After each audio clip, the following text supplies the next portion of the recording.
Good morning. कार्यपत्रक 19 को हल करेंगे। कक्षा 10 साइंस। कार्यपत्रक 18 तक हम इससे पूर्व में आपको वीडियो बना चुके हैं।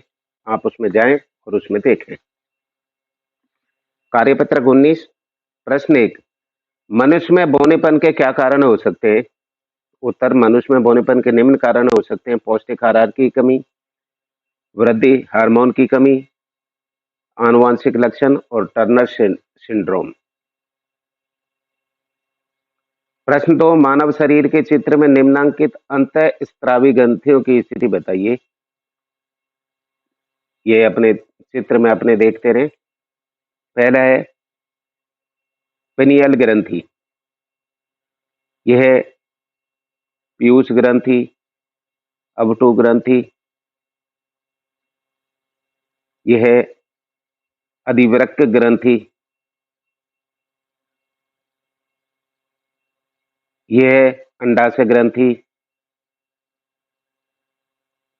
यह है अग्नाशय ग्रंथि, यह है थाइमस ग्रंथि, यह परावंटु ग्रंथि और हाइपोथैलेमस ग्रंथि। ये मानव शरीर के चित्र में निम्नांकित अंतःस्रावी ग्रंथि। प्रश्न 3, मानव शरीर में पाई जाने वाली कौन सी ग्रंथि अंतःस्रावी और बहिःस्रावी दोनों है? उत्तर, अग्नाशय ग्रंथि ऐसी है जो अंतःस्रावी और बहिःस्रावी दोनों है। प्रश्न 4, आयोडीन युक्त नमक खाने की सलाह क्यों दी जाती है?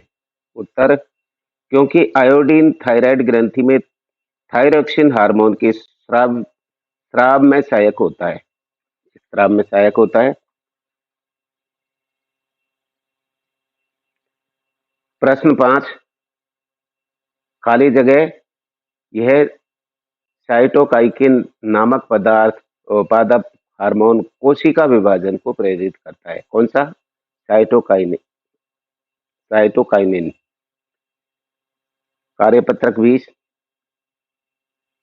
प्रश्न 1, मधुमेह के कुछ रोगियों की चिकित्सा इंसुलिन का इंजेक्शन देकर की जाती है। अर्थात मधुमेह के कुछ रोगियों की चिकित्सा इंसुलिन का इंजेक्शन देकर की जाती है। उत्तर, क्यों की जाती है? क्योंकि यदि किसी रोगी के अग्नाशय में पर्याप्त इंसुलिन स्रावित नहीं होती है, जिससे खून में ग्लूकोज का स्तर बढ़ जाता है, तो ग्लूकोज की मात्रा नियंत्रित करने के लिए इंसुलिन का इंजेक्शन दिया जाता है। वापिस इसको पूरा फिर देखें।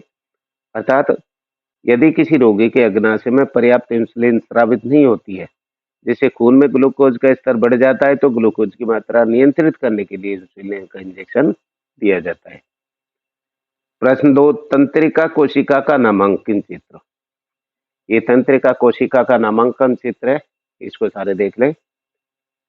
ये इसका केंद्रक है, ये इसकी द्रुमिकाएं, ये इसके अंदर भरा हुआ कोशिका द्रव्य है, ये तंत्रिकाक्ष है और ये तंत्रिका का अंतिम सिरा, अर्थात इसको न्यूरॉन भी कहते हैं, तंत्रिका तंत्र को।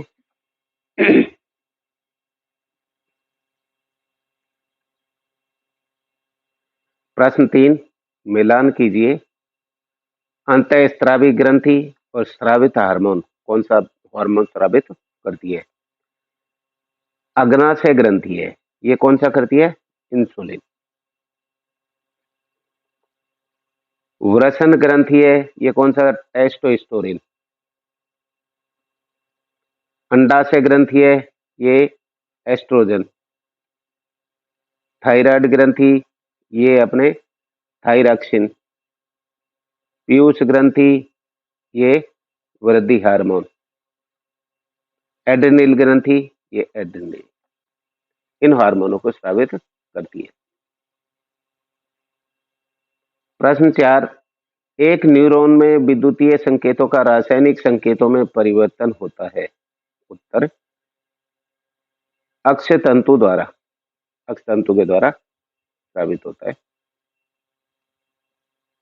प्रश्न 5, प्रतिवर्ती क्रिया किसे कहते हैं?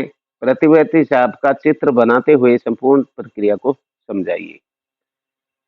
देखो, प्रतिवर्ती क्रिया किसे कहते हैं? वह क्रिया जो जिसको करने में दिमाग को सोचना नहीं पड़ता। उदाहरण छींकना, पलक झपकना को प्रतिबंध या दूसरे रूप में इस टाइप से भी कह सकते हैं।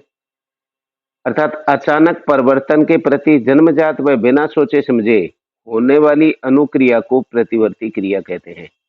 इन क्रियाओं में के अनैच्छिक क्रियाएं भी कहते हैं। ये अपने इनको देख लो, जैसे ये हाथ है, यहाँ पर ये जैसे ही गर्म पानी को छुआ तो त्वचा के लगते ही उसकी संवेदी तंत्रिकाएं उसको तुरंत वहां तक सूचना वहां तक ले जाती है। कहां तक? मेरु रज्जु तक। और मेरु रज्जु से कनेक्ट होके तुरंत इन प्रेरक तंत्रिकाओं के माध्यम से तुरंत ये आता है कि तुरंत इसको हाथ हटा लिया जाए। अर्थात इतना ये बड़ा क्षणिक होता है। इसकी सारी प्रक्रिया, इन सारे संवेदी तंत्रिकाएं यहाँ पर बना लेना। ये केंद्रक है, ये मस्तिष्क के लिए संकेत देती है और तुरंत उसका ये वापसी में जो प्रेरक तंत्रिका है वो वहां तक है। ये प्रतिसार तंत्रिका कोशिका। इसके पूरे इसको देख ले। प्रतिवर्ती चाप क्रियाओं में सूचनाएं ग्राही अंगों से संवेदी तंत्रिकाओं द्वारा मेरु रज्जु तक जाती है। अर्थात ऐसे जैसे ही गर्म पानी से त्वचा के लगा गर्म तो तुरंत ये संवेदी तंत्रिकाएं सूचना तुरंत यहाँ तक केंद्रक अर्थात मेरु रज्जु तक जाती है। वहां से सूचनाएं अभिक्रिया के लिए प्रेरक तंत्रिकाओं द्वारा अपवाही अंगों तक जाती हैं, वापस वहां तक पहुंच जाती है। इस पथ को प्रतिवर्ती चाप कहते हैं। सबसे साधारण क्रिया प्रतिवर्ती क्रिया घुटने के झटकने क्रिया है। चित्र में प्रतिवर्ती चाप का पथ दिखाया गया है। ये अपना प्रतिवर्ती इसका चाप है। यहाँ से गई सूचना यहाँ तक, ऐसे कनेक्ट हुई, मेरु रज्जु मस्तिष्क तक पहुंची, तुरंत संकेत मिला और इसके माध्यम से यहाँ तक कि तुरंत हाथ हटा लिया जाए। इसको लिखें, याद करें, शेयर करें, सब्सक्राइब करें। Thank you.